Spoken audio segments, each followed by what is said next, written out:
serving the Republic of the Philippines for more than 75 years. Ito po ang Presidential Broadcast Service. Ang Pilipinas ngayon!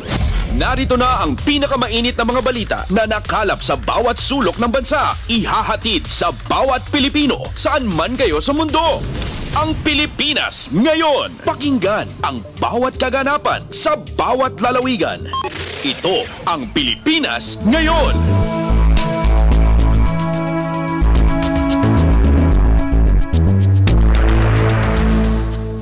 Magandang araw po sa ating mga tagapakinig. Welcome po ulit sa ating programang Ang Pilipinas Ngayon. Sa ngalan ni Vendlones, ito po si Steph Vicente. Samahan niyo po ako sa kabuuan ng ating palatuntunan.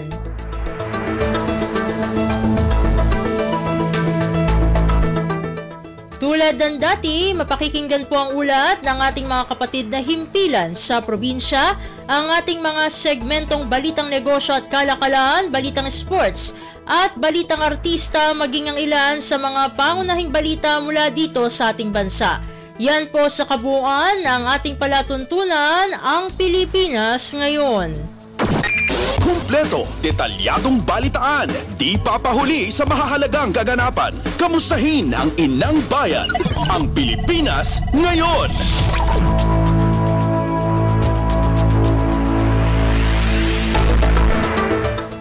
Sa mahahalagang balita, Pangulong Ferdinand R. Marcos Jr. nanawagan ng pagkakaisa ng buong sambayanan kasunod ng malakas na pagyanig na naranasan sa Mindanao. Ang detalye ng balita, ihahatid sa atin ni Alvin Baltazar. Umapela si Pangulong Ferdinand R. Marcos Jr. ng pagkakaisa ngayong muling naharap ang bansa sa isa na namang hamon kasunod ng naranasang 7.4 magnitude earthquake sa rehiyon ng Mindanao. Ayon sa Pangulo, sa pamamagitan ng pagbubuklod ay sama-samang mapagtatagumpayan ang anumang balakid o hadlang na idinulot ng tumamang kalamidad. Tiyak aniyang makakabangon tayo at mas magiging malakas pa at matatag mula sa kasalukuyang kinakaharap na sitwasyon dulot ng panibagong pagyanig na tumama na naman sa bansa. Sa harap nito, tiniyak ng Pangulo na kapwa kumikilos ang DSWD at DILG para makapag-ugnayan sa mga local government units at mula doon ay magpaabot ng kailangan tulong sa mga nangangailangang biktima ng paglindol sa Mindanao. Kamakayan lamang ay tumama din ang 6.8 magnitude earthquake sa lalawigan ng Sarangani na kung saan ay siniguro din ng Presidente ang kailangang assistance para sa mga naperwisyo ng nagdaang kalamidad. Mula sa Palasyo ng Malacanang, Alvin Baltazar, Radyo Pilipinas. Pasada ng mga balita mula sa Pilipinas para sa mga Pilipino saan man sa mundo. Ang Pilipinas Ngayon!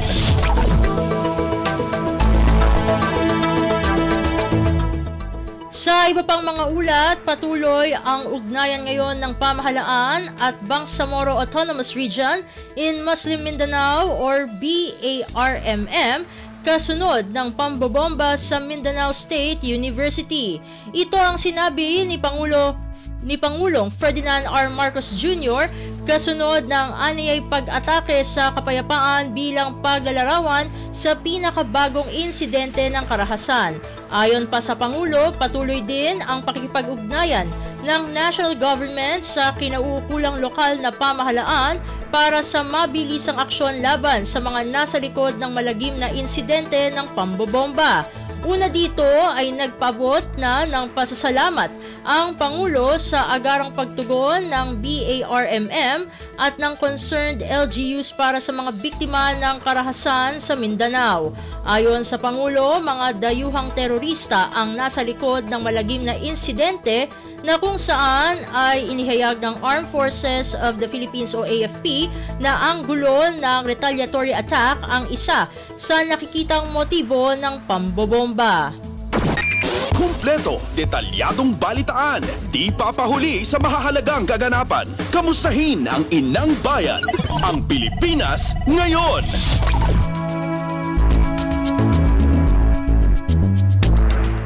Samantala, Vice President Sara Duterte nanawagan sa mga Pilipino na maging mahinahon at magtiwala sa mga otoridad kasunod ng nangyaring pagpapasabog sa Marawi City nitong linggo. Ang kabuang ulat, ihahatid sa atin ni J. Mark Dagala.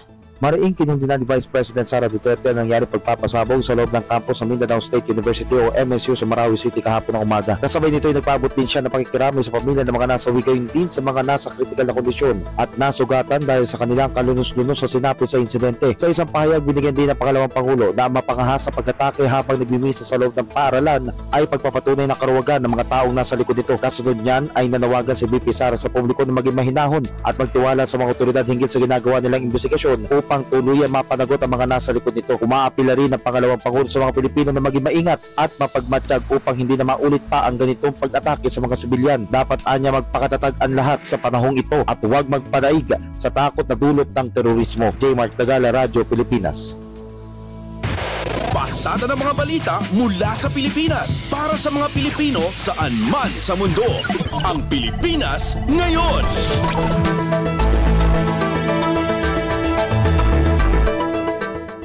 Sa kaugnay na balita, pambobomba sa isang universidad sa Marawi, kinundina ng Department of the Interior and Local Government o DILG. Ang detalye ng balita, ihahatid naman sa atin ni Mary Ann Bastasa. Mariing kinukundina ng Department of Interior and Local Government o DILG ang nangyaring pangbobomba sa Mindanao State University Marawi campus na ikinasawi ng ilang individual nitong linggo ng umaga. Sa isang pahayag, sinabi ni DIL Secretary Benhur Abalos na prioridad ngayon ng pamahalaan na tiyakin ang seguridad at kaligtasan ng mga mamamayan sa lugar. Batay rin sa utos ni Pangulong Ferdinand R. Marcos Jr. ay inatasan na nito ang Philippine National Police na agad paigtingin ang checkpoints at police visibility upang maprotektahan ang mga residente. Inatasan rin niya ito ang PNP pinatugisin ng mga walang kaluluwang tao at grupo na nasa likod ng pambobombang ito sa loob mismo ng universidad at habang isinasagawa ang isang misa. Para kay Secretary Abalos, malinaw, napakana ito ng mga terorista para magkasik ng takot at kaguluhan sa Marawi. Kasunod niyan ay tiniyak naman ng kalihim lalo na sa mga pamilya ng mga nabiktima na gagawin nito ang lahat para maibigay ang hustisya sa nangyari. Ito si Mary Ann Bastasa para sa Radyo Pilipinas. Kumpleto, detalyadong balitaan, di papahuli sa mahahalagang kaganapan. Kamustahin ang inang bayan, ang Pilipinas Ngayon.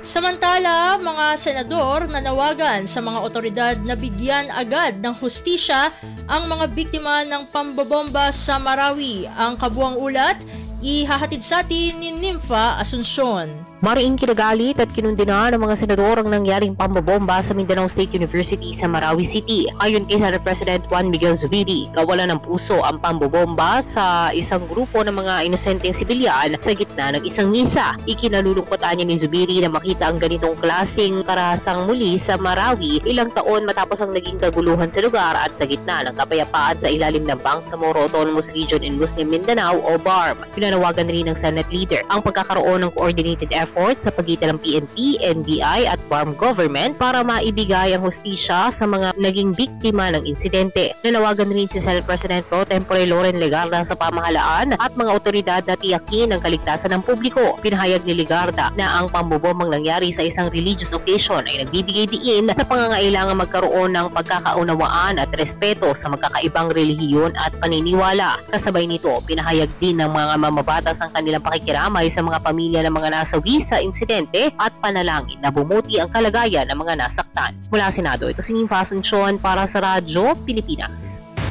Pasada ng mga balita mula sa Pilipinas para sa mga Pilipino saan man sa mundo. Ang Pilipinas Ngayon.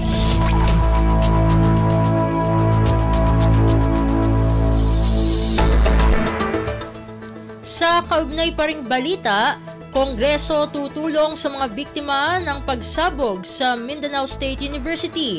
House Speaker kinundina ang insidente. Ang detalye ng balita, ihahatid sa atin ni Kathleen Forbes. Mangako si Speaker Martin Romualdez na susuporta ang Kongreso sa mga pangangailangan ng mga biktima ng pagsabog sa Mindanao State University. Ayon sa lider ng Kamara, bukas ang pintuan ng kapulungan sa pagpapaabot ng tulong para sa mabilis na pagbangon at paghilom ng komunidad. Katunayan, agad na kapag-ugnayan ng kanyang tanggapan at ang tingog party list kina Marawi City Mayor Majul Gandamra, Lanao del Sur Governor Mamintal Adyong at Lanao del Sur Representative Zia Alonto Adyong para sa karagdagang humanitarian effort. Kaisa rin si Romualdez sa pagpunta na sa insidente. Nanawagan din ito ng pagkakaisa upang hindi magamit ang insidente para sirain ang peace process sa Mindanao. Ipinabot din ng liderato ng Kamara ang pakikisimpatya sa lahat ng nasugatan at sa pamilya ng mga nasawi dahil dito. Hiling naman ng House Speaker sa lahat na maging mahinahon sa gitna ng isinasagawang investigasyon. Ito si Kathleen Forbes para sa Radyo Pilipinas. Kumpleto, detalyadong balitaan, di papahuli sa mahahalagang kaganapan. Kamustahin ang inang bayan, ang Pilipinas ngayon.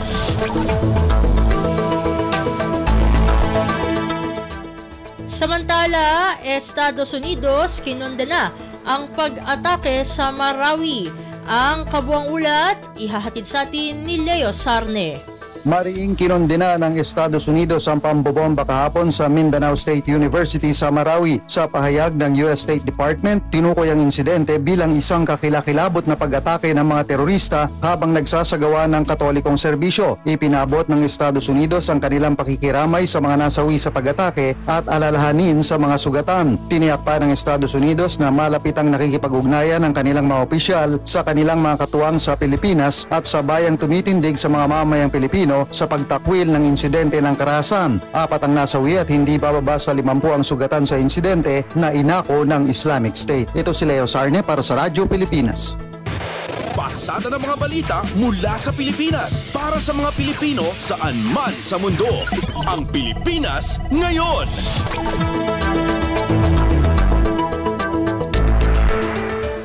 Sa iba pang mga balita, United Muslim Filipinos Alliance at iba pang individual nagsagawa ng prayer rally para sa tigil labanan sa pagitan ng Israel at Palestine at pagkondena sa pambobomba sa Marawi. Ang detalye ng balita ihahatid sa atin ni Melanie Valdos Reyes. Isang prayer rally ang isinagawa ng mga Muslim Filipino Organization at ilang individual para sa pagkondena ng nangyaring bomb attack sa Marawi State University at tigil labanan sa pagitan ng Israel at Palestine. Ayon kay Deputy Minority Leader at Basilan Representative Mujib Hataman, 2 ang kanilang panalangin sa prayer rally at ito ang hustisya para sa mga inosenteng Palestino na pinapatay sa Gaza at West Bank at hustisya para sa mga biktima ng pambobomba sa MSU. Sinabi ni Hataman na isa sa convener ng Muslim Alliances, hindi sila titigil hanggat hindi humihinto ang sigalot sa gitnang silangan. Anya, patuloy nilang kinukundina ang karahasan sa Gaza at ang pagharang ng Israel kaya hindi makapasok ang humanitarian assistance gaya ng pagkain, tubig, gamot, langis at iba pang pangangailangan ng mga sibilyang Palestino. Nanawagan din si Hataman sa gobyerno ng Pilipinas na magkaroon ng boses para sa global call para sa kapayapaan sa Gaza. Hinimok din ng mambabatas ang Israel at iba pang support nation kabilang ang United States at United Kingdom na isulong ang peaceful resolution. Melanie Valdos Reyes para sa Radyo Pilipinas.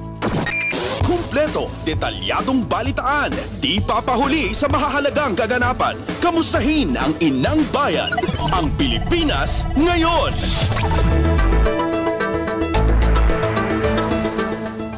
Sa iba pang mga ulat, mga biyahero pinaiiwas ng Department of Public Works and Highways o DPWH sa ilang lugar sa Surigao del Sur. Ang kabuang ulat, ihahatid sa atin ni Lawrence Tanhoco.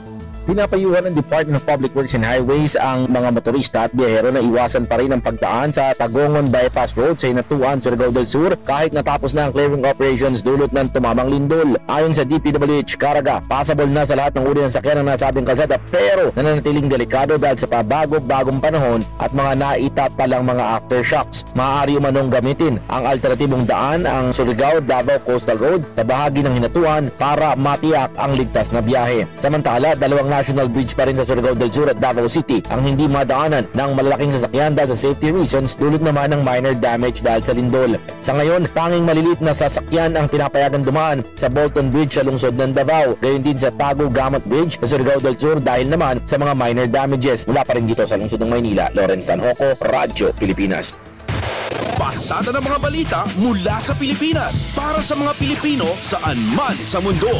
Ang Pilipinas ngayon.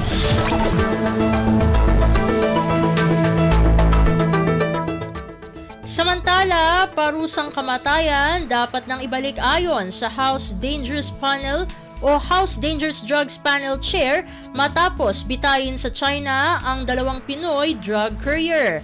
Balikan natin si Kathleen Forbes para sa balita.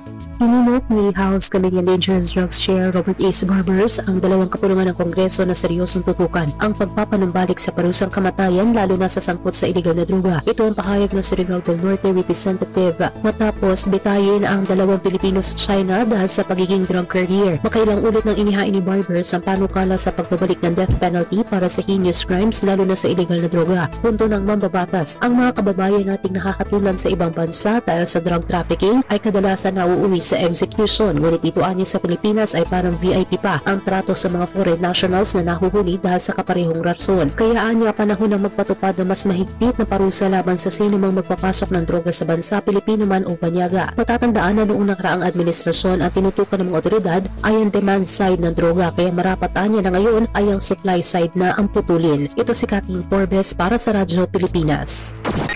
Kumpleto, detalyadong balitaan, di papahuli sa mahahalagang kaganapan. Kamustahin ang inang bayan, ang Pilipinas ngayon.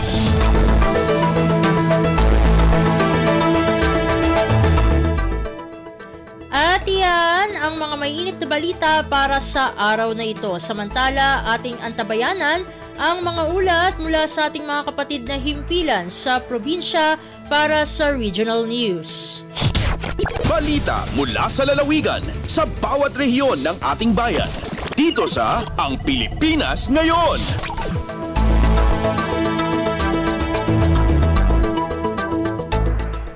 Narito na ang bugso ng ating Regional News. Dumako muna tayo sa rehiyon ng Luzon. 254 na pamilya sa ilang bayan sa Rehiyon 2 magkakasunod na nagtapos mula sa 4 Ps ng Department of Social Welfare and Development o DSWD. Ang detalye ng balita ihahatid sa atin ni April Racho. Pakabukla na 2 kan 54 pamilya ang naggapo iti probinsya di Isabela ken Nueva Vizcaya di Rehiyon 2 tinagsasaruno ang naggraduar manipod iti Pantawid Pamilyang Pilipino Program wenno 4 Ps ti Department of Social Welfare and Development wenno DSWD. Na isa yung katipang madayaw na paggraduar na Pantawid Pamilya wenno seremonya di panaggraduar iti ili ti Cordon San Agustin ken Jones iti probinsya ti Isabela ken ili ti Jodi i Nueva Vizcaya. Binigbig ti DSWD Region 2 dagiti a pamilya iti na idumduma apan ang igaudda maparang iti kabibiyag da manipod iti survival agturong iti self-sufficiency level.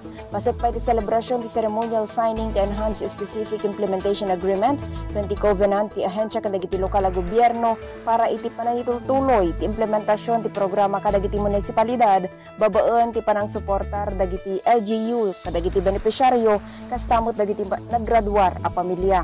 Kagidaan ti seremonya kati panang padayaw kadagiti 30 a benepisyaryo nga agtutubo a naggraduar iti kolehyo. Manipid to Gagaraw City dayti ni April sa Lucan Racho para iti Radyo Pilipinas World Service. Balita mula sa lalawigan sa bawat rehiyon ng ating bayan. Dito sa Ang Pilipinas Ngayon.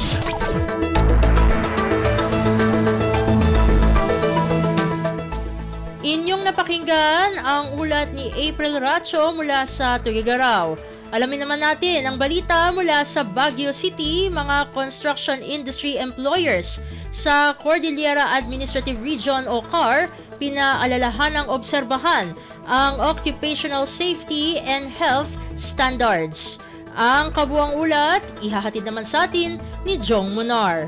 Pinalagapan iti Department of Labor and Employment Cordillera dagiti employers iti construction industry ngagtungpalda ti occupational safety and health standards tapno may pasigurado iti safe and healthful working conditions. Sigon kani Dolica Regional Director Nathaniel Lacambra na dagsan ti multa kadagiti mapanaknekan nga aglabsing ti OSH standards. Imbinglain ni Lacambra nga iti agarop talo at awen apan nagtukaw na kas Regional Director iti Region kadumanonan ti agarop hinna magingga na 7 milyon pesos iti pakabukla ng multa Nagiti employers asahan nga tungtungpal iti daytoy. Kinunana kaduan kadagiti violations ket kinawan iti designated OSH personnel kas iti safety officers ken first aiders ken kasabat iti non-issuance iti personal protective equipment kadagiti workers ken kurang wenusan nga umiso panagusar iti PPE. Gapo iti daytoy kinunana maysa nga adang aramidan ti ahensya kad iti panangidaya iti libre nga training kas iti safety training, first aid training ken dadun mapay tapno makakomply da iti occupational safety and health standards. Manipod iti Radyo Pilipinas Baguio, Jong Munar nang ipadamag para ti Radyo Pilipinas World Service.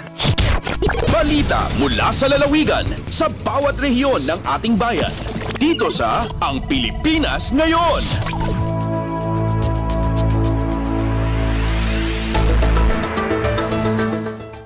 Inyong napakinggan ang ulat ni Jong Munar mula sa Baguio City. Pumunta naman tayo sa Virac. MSME mula sa Catanduanes, hinirang ng Department of Trade and Industry o DTI bilang top performing mentee ng KMME program sa buong Bicol Region. Ang detalye ng balita ihahatid sa atin ni John Tatad. Padagos ang pagpapakusog kan mga kapulisan in Viga Municipal Police Station sa Catanduanes sa saindang kampanya kontra illegal na droga sa paagi kan sa indang kasimbayanan program. Sa irarom kan programang ini nagkonduser de pa sa nanahaloy nin school visitation as in awareness lecture ang nabanggit na kapulisan para sa mga estudyante kan Viga Central Elementary School sa nasabing banwaan. Tinukar sa nasabing aktibidad ang nagkakanigong mga programa kan mga kapulisan sa kampanyang ini, partikular na ang Buhay Ingatan Drogay Ayawan o BIDA, Anti-Illegal Drugs Operations Through Reinforcement and Education o ADOR, sagkod ang Ley na Republic Act 10627 o Anti-Bullying Act. Kaibahan man kan Viga MPS aktibidad na ini ang sarong pastor kan Community Bible Baptist Mission para magsagibo nin moral and spiritual transformation activity para sa mga estudyante kan eskwelahan poon grade 4 hanggang grade 6. Susog sa Viga MPS, mauot ninda sa aktibidad na ini na makataunin kaaraman sa mga kaakian, mapadapit sa paglikay sa illegal na droga asin mga posibleng epekto kaini. Hali digdi sa Radyo Pilipinas Virac, ini si John Tatad para sa Radyo Pilipinas World Service. Balita mula sa lalawigan sa bawat rehiyon ng ating bayan. Dito sa Ang Pilipinas Ngayon.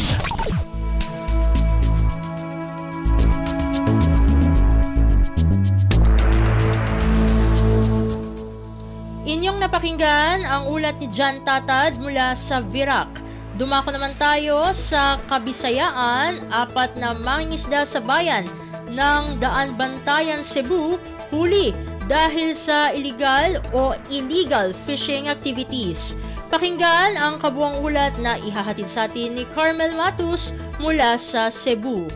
4 ka mga mananagat ang nasikop sa mga sakop sa bantay dagat sa lungsod sa Daan Bantayan, lalawigan sa Sugbo tungod sa illegal nga pangisda. Nasuta nga ni himo kini o giban nga pamaagi sa pagpangisda nga nilapas sa Section 92 sa Fisheries Code nga ban on moro, ami at other methods and gear destructive to coral reefs and other marine habitat ubos sa Philippine Fisheries Code. Ang 4 nga mulupyo sa sitio Liog-Liog, Barangay Karnasan nakuhan usab og mga isdang badlon. Kasamtangan gitanggo nga 4 sa Daan Bantayan Police Station samtang gihikay na ang kasong ipasaka batok kanila matud sa lokal nga gamhanan nga bunga kini sa hiningusgang kampanya sa Daan Bantayan ubos sa pamunuan ni Mayor San Chimura batok sa illegal nga pangisda sulod sa ilang kadagatan. Kini si Carmel Matus para sa Radyo Pilipinas World Service.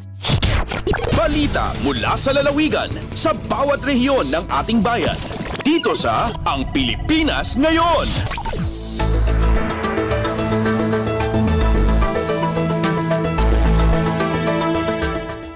Inyong napakinggan ang ulat ni Carmel Matus mula sa Cebu. Pumunta naman tayo sa Iloilo, mahigit 700 informal workers sa probinsya ng Guimaras nakatanggap ng tupad payout mula sa Department of Labor and Employment or DOLE Region 6. Narito ang detalye ng balita na ihahatid sa atin ni Marian Grace Erenieta mula sa Iloilo. Nakabaton sang ila sweldo ang 761 ka informal worker gikan sa probinsya sang Guimaras sa idalom sang tulong panghanap buhay sa ating Displaced o Disadvantaged Workers Program o tupad sa Department of Labor and Employment o DOLE. Ginhiwat ang simultaneous payout sa apat ka munisipalidad sang Guimaras sang damlag lang. Sa masobra 700 nga benepisyaryo, 191 sa ila ang gikan sa munisipalidad sa San Lorenzo, 189 sa Buenavista, 190 sa Nueva Valencia, kag 191 sa Sibuna. Naglabos sa masobra 3.4 milyones pesos ang nabaton sang tanan nga mga benepisyaryo. Ang tupad isa ka community-based package assistance nga nagahatag sang emergency employment sa mga displaced worker, underemployed o konpigado nga unemployed. Nagmula sa Iloilo, Marian Grace Ereñata para sa Radyo Pilipinas World Service. Balita mula sa lalawigan sa bawat rehiyon ng ating bayan. Dito sa Ang Pilipinas Ngayon.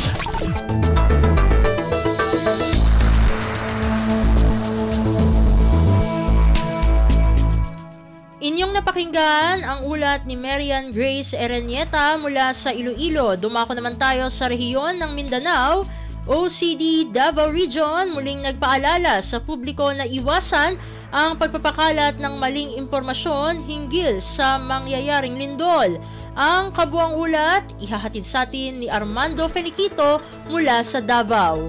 Giawhag karon sa Office of the Civil Defense 11 kung OCD-11 ang publiko nga likayan na pagpakatag og mga maling impormasyon mahitungod sa linog ug uban pang panghitabo. Kinihuman nga nagkatag ang mga Facebook posts nga doon na matod pa linog nga muigo sa pipila ka lugar dinhi sa Mindanao. Sa ilang ipagawas nga pahayag gibutyag sa OCD-11 nga wala pay teknolohiya nga maka-forecast kung kanu sa muigo ang linog sa usa ka lugar. Gipahinumduman usab sa ahensya nga dapat sa mga lehitimong ahensya lang motuo sama sa Philippine Institute of Volcanology and Seismology kon PHIVOLCS DOST, OCD Davao Region ug ang mga local government units o dili sa bisan kinsang tao o page. Dugang sa OCD-11 nga pwede usab nga mag-andamdaan o go bag o disaster survival kits dayon magbutang og designated evacuation routes bago pa mahitabo ang linog. Mas nindot matod pa libutang sa unahuna ang duck cover and hold sa oras nga dunay pagtayog dayon adto sa lugar nga luwas panahon na muhunong na kini. Gikan sa Radyo Pilipinas na ako si Armando Feniquito alang sa Radyo Pilipinas World Service.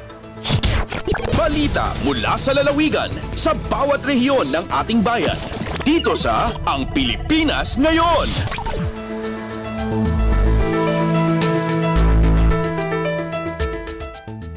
Inyong napakinggan ang ulat ni Armando Feniquito mula sa Davao. Pumunta naman tayo sa Marawi. Mga otoridad, hinihimok ang publiko na iwasan ang pagpapakalat ng maling impormasyon habang isinasagawa pa ang investigasyon hinggil sa pagsabog sa MSU Marawi. Ang detalye ng balita ihahatid sa atin ni Johania Yusuf. Pangniino mga uluan sa Lanao del Sur ago security forces so kalikay o madaklataw ko kipanampain ko mga katero o di natutula na di maamad o di na dabenarian pantag si kumyaw lawla abaming o di na kiambato si isa solid di maporo gym Mindanao State University MSU kagay ko December 3, 2023 ko masa aadun a Sunday mas mga non-Muslim community si sa MSU. Piyakatana Lanao del Sur Governor Mamintal Adyong Jr. di din patot sukambol sa madakla istorya dara radya na mapia sabab sa dipan maamad ang tawa ay suspek si Kumyang Gulawla. Kabasan yan na Burden pagkaadun sa kalak kumadaklataw, lagi do mga lokas o mga wata akanabos ikakadun sa MSU Marawi sa piyaki pananaloiran sumawatairan sa kapakabalingiran ko mga derpairan. Kabasap man ni Philippine National Police General Benjamin Acorda Jr. kukya derpayan ko press conference kagae sa Provincial Capital Complex Marawi ay itataro-siran din so investigation may pantag si Sabab kukyam to kagae na pat katawa miya tayron talawa bobay na isa mama, 5 kapapantaga na si sa critical condition na sopad na miya discharge man mapasad ka pamulungan. Giya si Johania Yusuf puun sa Marawi City para sa Radyo Pilipinas World Service. Balita mula sa lalawigan sa bawat rehiyon ng ating bayan. Dito sa Ang Pilipinas Ngayon.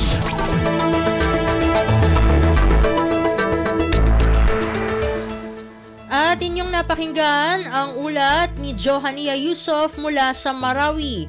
Dito na nagtatapos ang ating regional news. Narito naman ang ating segmentong Balitang Negosyo at Kalakalan na susundan ng segmentong Balitang Sports, Parehas na ihahatid sa atin ng ating kasamang si Leo Magpayo. Lagay ng ekonomiya, kalakalan, negosyo at iba pa. Atin ang alamin dito sa Ang Pilipinas Ngayon. Magandang araw. Narito na po ang Balitang Business.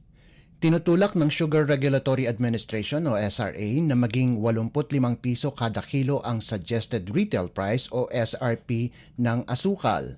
Sinabi ni Administrator Pablo Luis Ascona na ang SRA at Department of Agriculture o DA ay kasalukuyang pinag-aaralan ang SRP scheme kasunod ng hindi pagbaba ng presyo ng asukal kahit na dumami ang supply nito. Ayon kay Ascona, tinutulak nila ang 85 pesos na SRP, subalit papaano ito maipapatupad? Dagdag ni Ascona na dapat ang mga ahensya ng gobyerno ang dapat magpatupad ng SRP sa presyo ng asukal. Una lang sinabi ng SRA na ang presyo ng refined sugar ay nasa 80 piso kada kilo hanggang 110 piso kada kilo simula pa noong Pebrero ng nakalipas na taon. Sinabi ni Ascona na ang farm gate price ng raw sugar ay bumaba ng 10 piso kada kilo sa 2,620 piso kada 50 kilong bag. Kaya nagtataka si Ascona kung bakit hindi sumasadamin ang presyo sa farm gate price ng asukal. Lagay ng ekonomiya, kalakalan, negosyo at iba pa. Atin ang alamin dito sa Ang Pilipinas Ngayon. Inihayag ng National Economic and Development Authority o NEDA na mas mapapaunlad ang monitoring and evaluation sector sa bansa kung mas mapapalakas rin ang mga ginagawang partnership ng pamahalaan. Ito ang naging mensahe ni NEDA Secretary Arsenio Balisacan sa ginanap na 10th MNE Network Forum na dinaluhan ng mga monitoring and evaluation practitioner sa pribado at pampublikong sektor at academe. Ayon kay Balisacan, mas napapalakas ng mga partnership ang kapasidad ng gobyerno na masuri ang performance ng iba't ibang programa o proyekto ng pamahalaan. Inaasahan rin ng kalihim na may mga panibagong hamon at isyu na mararanasan ang bansa na mangangailangan ng bagong solusyon, kaya naman mas magiging mahalagaan niya ang mga partnership ng pamahalaan sa pribadong sektor. Lagay ng ekonomiya, kalakalan, negosyo at iba pa. Atin ang alamin dito sa Ang Pilipinas Ngayon. Inirekomenda ng Asian Development Bank o ADB sa Department of Transportation o DOTR na bigyan pa ng oras ang mga bidders para sa 170.8 billion pesos na rehabilitasyon ng Ninoy Aquino International Airport o NAIA. Ayon sa ADB, ito ay upang mabigyan pa ng oras ang mga bidders na ihanda ang kanilang offer na magriresulta ng mas magandang proyekto. Ang ADB ang siyang transaction advisor ng DOTR para sa NAIA rehabilitation projects. Sa inilabas na internal memo ng financial institution, ang pagpapalawig ng deadline para sa bid submission hanggang January 29 mula sa orihinal na December 27 ay magbibigay daan sa mga interested party na plansyahin mabuti ang kanilang proposal. Ayon pa sa ADB, ang pag-extend ng deadline ay magreresulta rin ng kompetisyon at mas magandang outcome. Sa ngayon, nagpapaalala na ang DOTR sa mga bidders na isumite ang kanilang bids sa nakatakdang deadline ngayong Disyembre dahil anila kailangan ng mai-award ang proyekto sa unang quarter ng 2024 base na rin sa kanilang itinakdang timeline. Lagay ng ekonomiya, kalakalan, negosyo at iba pa. Atin ang alamin dito sa Ang Pilipinas Ngayon. At para naman sa sports balita, Updates at pinakahuling mga usapin sa mundo ng palakasan. Atin ang pakinggan dito sa Ang Pilipinas Ngayon. Dinomina ng De La Salle University ang University of the Philippines 82-60 sa Game 2 ng kanilang UAAP Season 86 Men's Basketball Finals na ginanap sa Smart Araneta Coliseum sa Quezon City. Naging mainit ang Green Archers sa ikalawa at ikatlong quarter kung saan umabante sila sa UP 41-22 at tumas pa sa 22 puntos ang kalamangan. Bumawi sila sa 30 puntos na pagkatalo noong Game 1, 97-67. Ang do or die Game 3 ay gaganapin sa Miyerkules sa kaparehang venue. Umaasa ang Lasal na mabaliktad ang resulta noong 2023 PhilOil Eco Oil Preseason Cup Finals nitong nakalipas na Hunyo, kung saan pagkatapos manalo ng 11 sunod-sunod na laro patungo sa championship ay yumukod ito sa Fighting Maroons. Updates at pinakahuling mga usapin sa mundo ng palakasan. Atin ang pakinggan dito sa Ang Pilipinas Ngayon. Minarkahan ng panalo ang pagbabalik ni L.A. Tenorio kung saan nanalo ang Barangay Ginebra laban sa Terra Firma 110-99 sa pagpapatuloy ng PBA Commissioner's Cup. Ang panalo ay senyales ng pagbabalik ng Ironman simula pa noong na-diagnose siya ng stage 3 colon cancer nitong nakaraang Marso. Nakagawa ang tenyente ng 6 na puntos, 3 assist at 1 rebound sa loob ng 25 minutong paglalaro. Nanguna naman sa scoring department si import Tony Bishop sa nagawa nitong 26 na puntos at 11 rebounds, sahog pa ang 4 na assist, 2 steals at 1 tapal. Naglabas din ng double-double si Phil German Christian Stanhardinger sa nagawa nitong 24 na puntos at 10 rebounds, habang ang kapwa big man na si Japeth Aguilar ay nakaambag ng 19 na markers at 7 boards. Si Javi Gomez de Leano naman ang namuno sa Jeep na may 22 puntos, habang ang import na si Thomas Dethay ay nagtapos na may 18 puntos. Updates at pinakahuling mga usapin sa mundo ng palakasan. Atin ang pakinggan dito sa Ang Pilipinas Ngayon. Nanaig ang Pampanga Giant Lanterns laban sa Bacoor Strikers 82-77 para kunin ang korona ng Maharlika Pilipinas Basketball League o MPBL 5th season na ginanap sa Strike Gymnasium sa Bacoor, Cavite. Ito ang ikatlong sunod na panalo ng Giant Lanterns sa kanilang Best of 5 title series na una nang nanalo sa Game 1, 71-58 at sa Game 2, 68-65 na parehong linaro sa Pampanga. Nakapagtala si Archie Concepcion ng 18 puntos, subalit si Encho Serrano ang bumida sa laro dahil sa lahat ng kanyang 16 na puntos ay nagmula sa second half ng laro.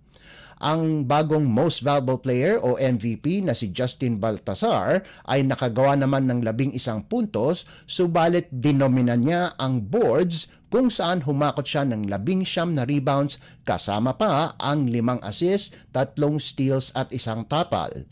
Iba pang miyembro ng Golden Lanterns ni Coach Dennis Pineda ay si MJ Garcia na nakapag-ambag ng 9 na puntos at si Allen Liwag na humataw ng 11 rebounds at 4 na puntos. Nanguna naman para sa Bacoor si Jan Nermal sa nagawa nitong 20 puntos, sumunod si James Quecuteye na may 15 puntos at si Jamo Egilos na nag-ambag ng 11 puntos at 8 rebounds. Iginawad ni MPBL founder at Chief Executive Officer Manny Pacquiao ang tropeyo kay team owner Dong Gonzalez. Updates at pinakahuling mga usapin sa mundo ng palakasan. Atin ang pakinggan dito sa Ang Pilipinas Ngayon. At yan ang pinakahuling balita sa larangan ng palakasan. Para sa Radyo Pilipinas World Service, ito po si Leo Magpayo. Magandang araw. Updates at pinakahuling mga usapin sa mundo ng palakasan. Atin ang pakinggan dito sa Ang Pilipinas Ngayon.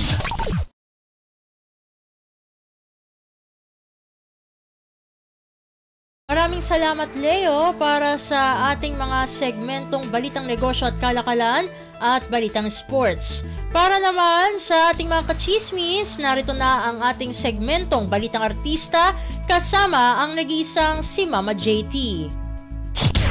Ang latest, ang hottest sa showbiz and entertainment. Heto na sa Ang Pilipinas Ngayon.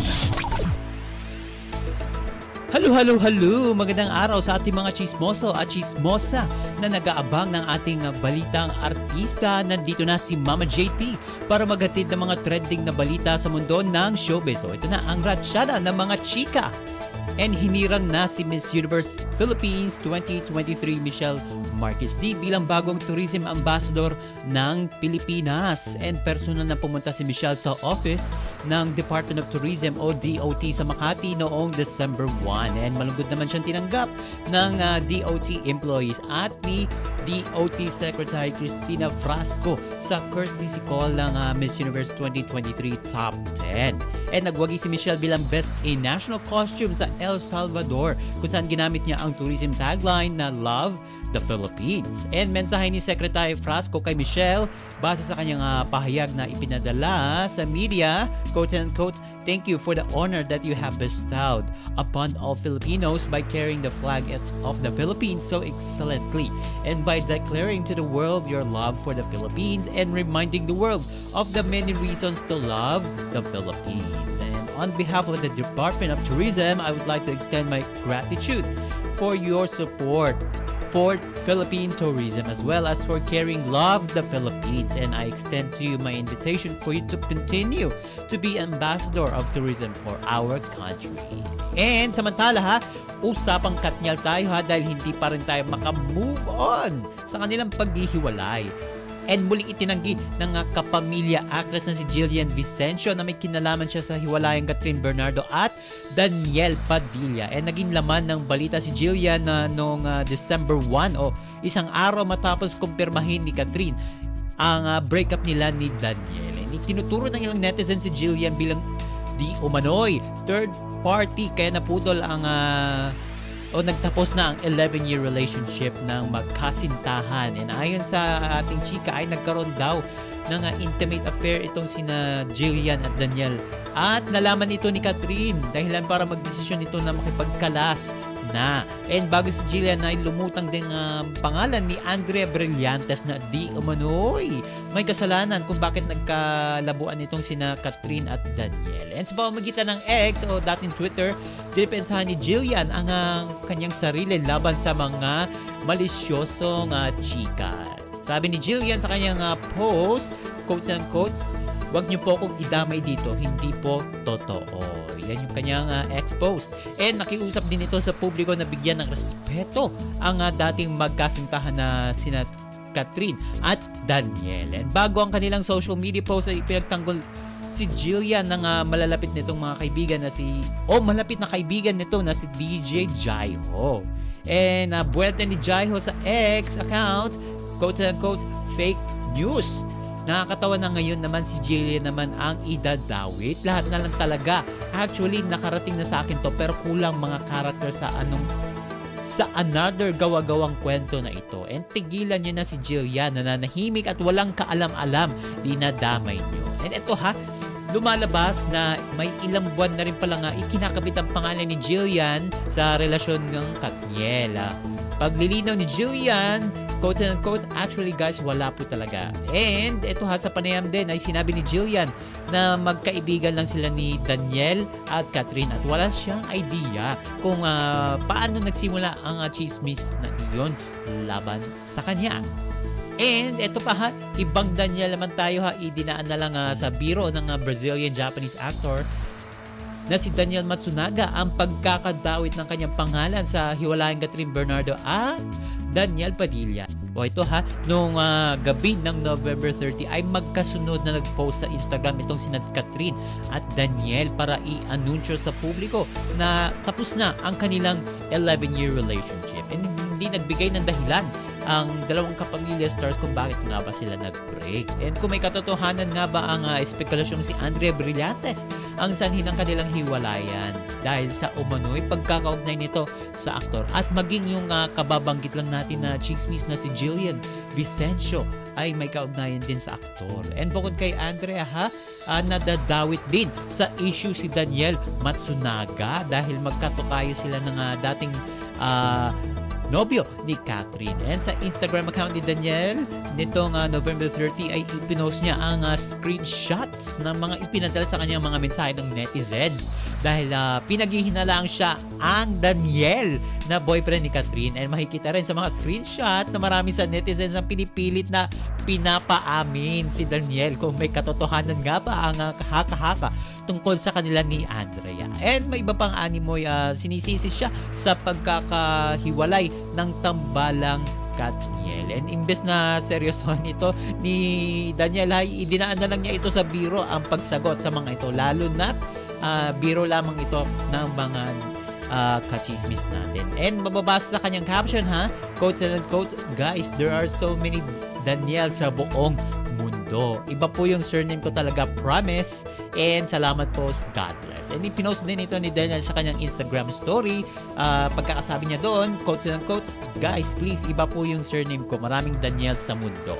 Maraming salamat po. O, diba? Para napagkamalang patuloy itong si Daniel Matsunaga sa kanyang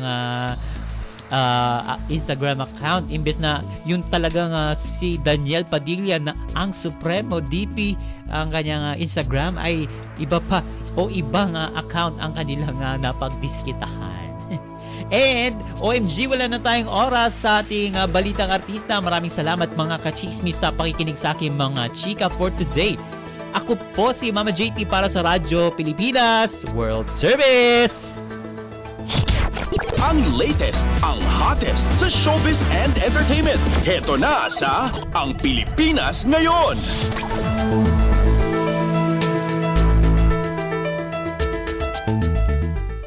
Inyong napakinggan ang ating segmentong Balitang Artista. Samantala, magpapasalamat muna tayo sa ating mga nakasama sa ating transmitter site sa Tinang.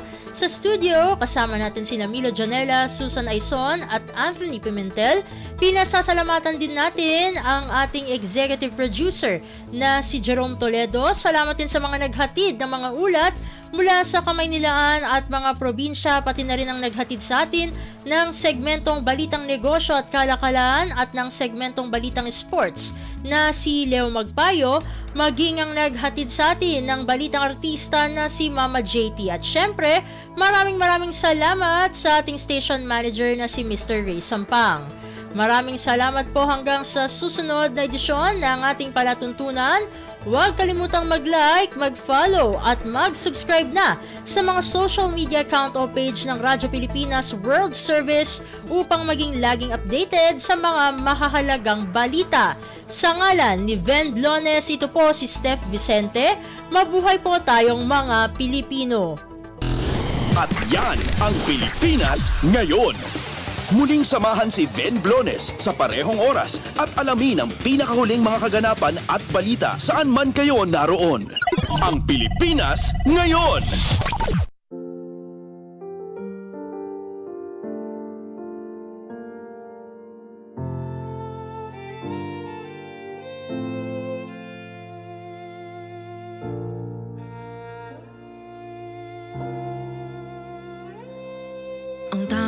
Pamaman ako'y edukasyong Pilipino, tinuturong galing at talino para maabot ang pangarap mo. Ang tanging handog ko sa'yo'y edukasyong Pilipino, diskarteng mula sa puso, mamamangha ang mundo.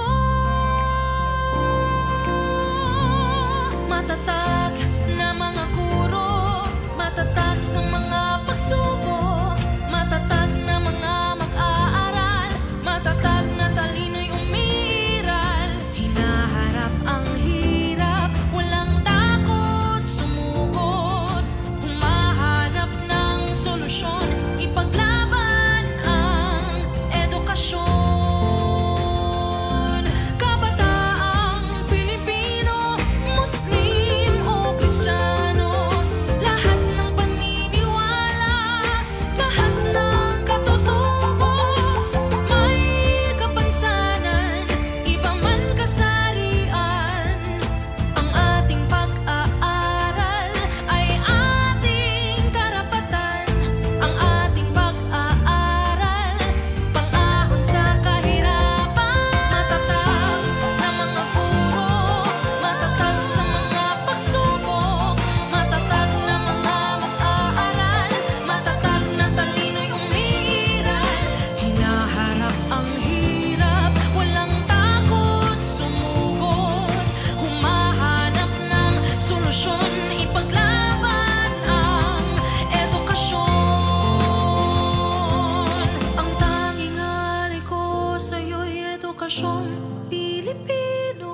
matapat ng pamamaraan.